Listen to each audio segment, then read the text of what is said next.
Hi, everyone. This is Bobby Laporte, your host of Leadership Curveballs, Blind Spots, and Black Holes.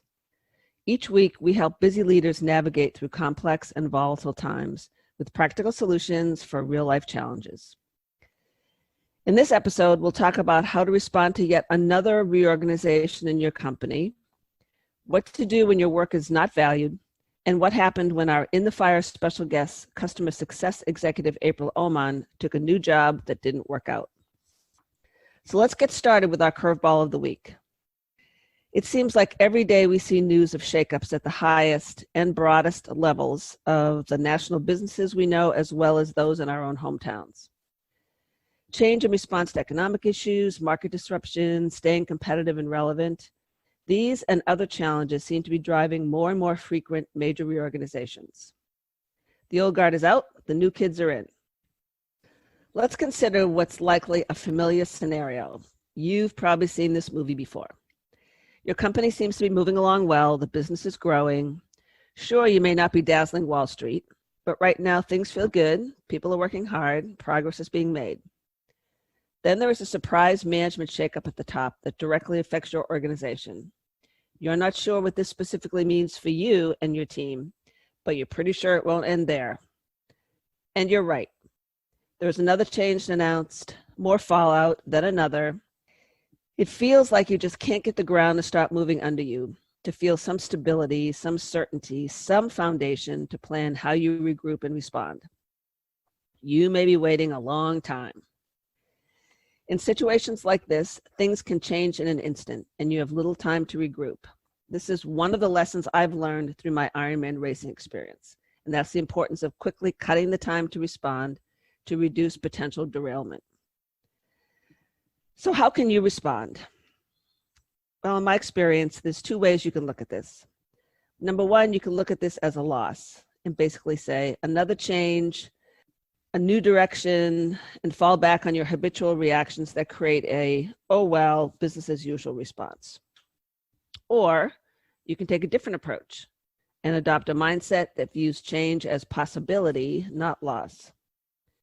So my question to you would be, how can you make this turn of events an opportunity to find new ways to leverage your team's strengths and give them purpose and focus? And how can you increase your visibility in the company to amplify your contribution, to show people what you're really good at? This is also an opportunity to stand out from your peers, most of whom are feeling wounded, worried, wondering what's next, and will soon find themselves on the sidelines wondering what happened. There's no question that uncertainty and change can be exhausting. When you're experiencing multiple reorganizations, at some point you just give in and then you give up. But don't let uncertainty put you on the defense. Instead of retrenching and avoiding risk, my suggestion would be to re-engage.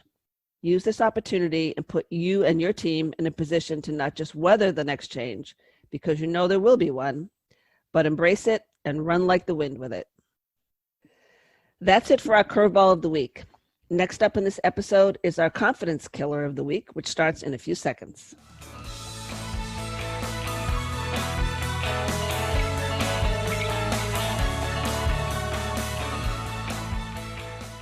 And we're back with this week's confidence killer.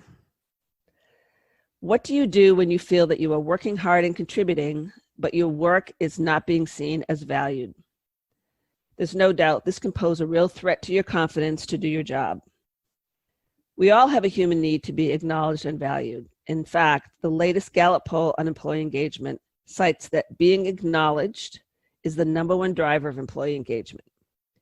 But the reality is that sometimes, for many different reasons, what we are doing is not seen as valuable or important to the organization.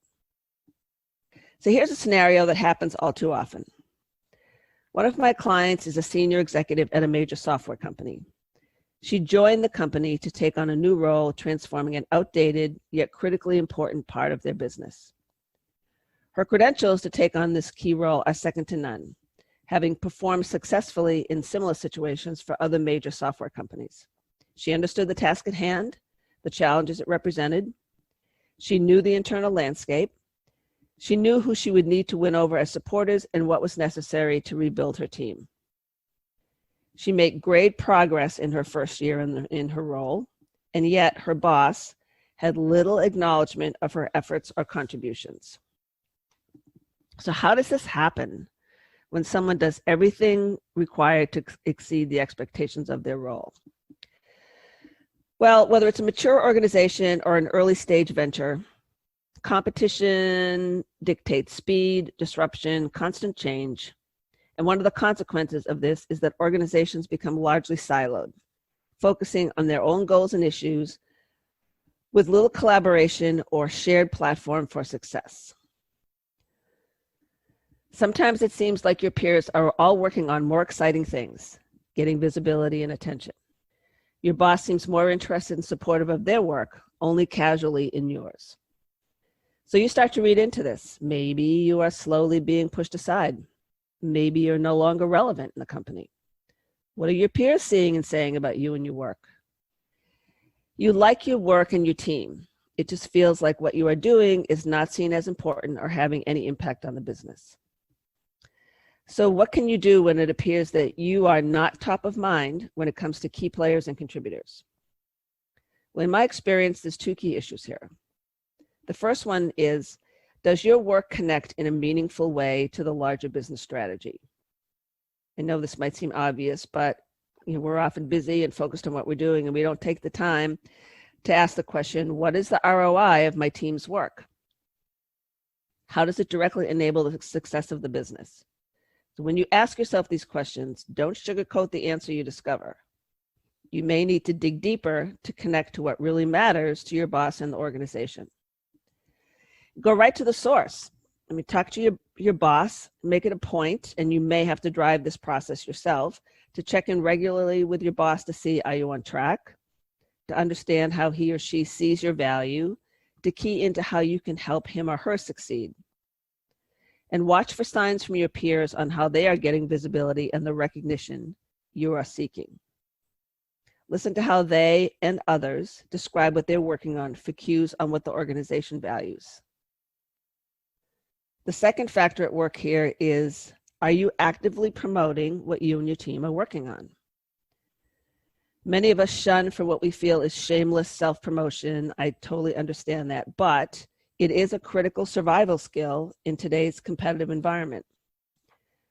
My definition of self-promotion is sharing your successes with people who matter.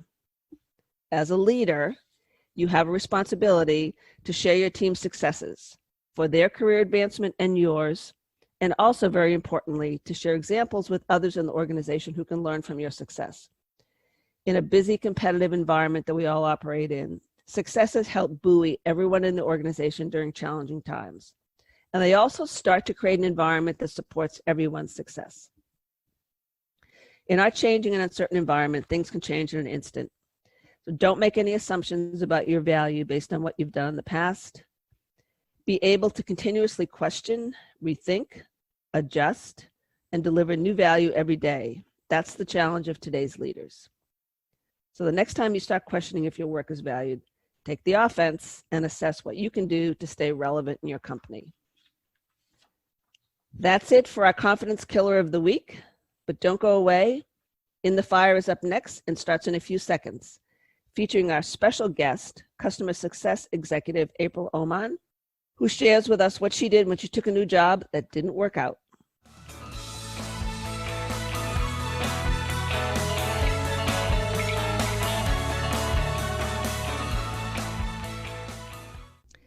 We're back again with In the Fire.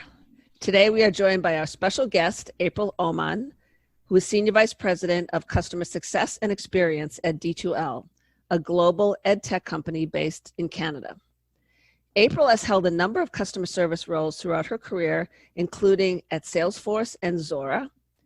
She is considered a thought leader in the customer success arena and a sought-after speaker on customer success trends and topics. So I'm very excited to have April join us for this week's In the Fire segment, and she's going to share what happened when she took a job that didn't work out.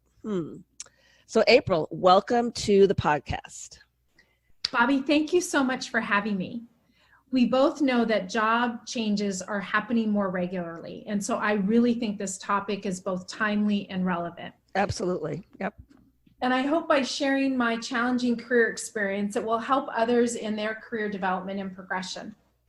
I've always been very ambitious and thoughtful about managing my career over the years, and yet I made a mistake. Although I thought I had done sufficient due diligence, I joined a company that really wasn't the right fit for me. And so after a few months of working there, I left and I spent a few months really reflecting, and here's what I've learned. Every company has its own unique culture, challenges, and greatness. And during the interview process, I think if I had spent a little bit more time really exploring all the dynamics of the company, I would have learned that it really wasn't the right fit for me. I just got so inspired and attached to what the company did and what problems that they were trying to solve that I really missed a lot of clues. Second thing I learned is that failing fast is sometimes the better approach. It's okay to leave an organization when the probability of success is low. And so this reflection really helped me assess what worked and didn't work, and then how to more quickly recognize similar scenarios. And so for me, the question really was, how was I going to get past this challenging career experience? And to ensure that for the things that I thought didn't work well in the previous company, how to ensure that I didn't see those same things and join the wrong company. Right. So I'd like to share a few tips that I used during the transition that really helped me find the right role and company to join. The first thing that I did was I networked like crazy. I talked to a wide variety of people in different companies, of different sizes, different industries, different sizes. I talked to a lot of connections that I had made at VCs. I reached back into my own personal network and just tried to really connect with what different companies were doing, explore different ideas about what I might do in my career, sought validation for what skills and competencies I could bring to an organization, because we all know that the more people you know, the likelihood of you finding a role that is meaningful in an organization is likely higher. Yes. The second thing I did was I created my own value prop statement, and it included things like competencies, values, key accomplishments, skills, but I took it one step further. I decided to really focus on what I like to do and don't like to do, and what types of environments and people and work that I like to do, so that I would have a greater probability of finding the right match and also thriving. I also spent some time really thinking about what type of balance I desired. And what I mean by that is really work-life balance. How much time did I want to spend working versus doing other things in my life that, bring me joy or help make me a more, healthy person. After doing that, the third thing I did was start to identify the types of organizations that were of interest to me. And for me, the best place to start were what were my passion areas? Because I felt like if I connected to the mission of the company, then I would be a better fit, and also I would find greater joy in the work that I did day to day. Because let's think about it. We all spend hours and hours and hours working. And I've been in organizations where I haven't felt very connected to the product. And I think in the end, I was successful, but I felt like I could be more successful again if I was connected to the mission and working with people that were also connected to the same mission. The other thing that I really thought about was, when you're going through the interview process and you're having rapid fire questions at you about your match to the respective company. I think for me, one of the things that was really telling was that if I had the opportunity to ask questions, then it felt like a more open environment. So I was unapologetic in the number of questions that I asked. I asked about challenges, day-to-day, expectations, what does success or failure look like? In addition to what's the value of the company, why did customers buy, what were they seeing out there in the market against competitors, in addition to standard metrics around how I would be measured, how the team would be measured, and what did, customer experience success actually look like. And what I was doing through those questions is I was really trying to suss out Did I think I was going to be successful in this organization? Would I fit culturally? Would I really buy into the problems that they were, that they were trying to solve? The last thing is, I feel so grateful that I really had the time to take a break and really reflect on what was important to me, and to have the lessons learned from the organization that I left.